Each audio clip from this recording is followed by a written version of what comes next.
News Army. As China announces new leaders, she strengthens his hold on power.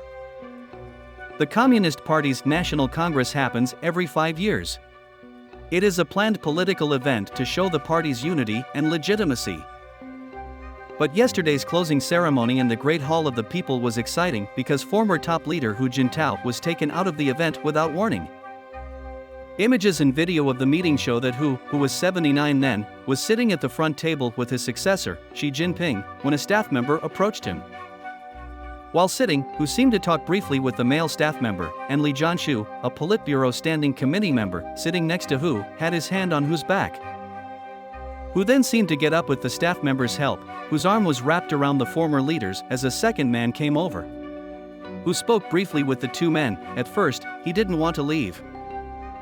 He was then helped out of his seat by the two men, one of whom held his arm, as people sitting behind the main table watched. On his way out, Hu was seen making a gesture and saying something to Xi. Then he put his hand on Premier Li Keqiang's shoulder.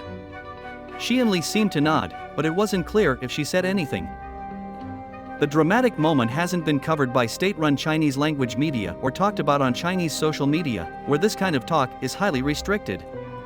However, it has caused a firestorm of speculation overseas, with many analysts calling it a public humiliation and likely a power play. On Saturday night, Xinhua, which the Chinese government runs, finally said something. It said on its English-language Twitter account that Hu insisted on attending the closing session of the party's 20th National Congress, even though he has been taking time to recover lately. When he didn't feel well during the meeting, his staff took him to a room next to where the meeting was held so he could rest. He is doing a lot better now, Xinhua wrote.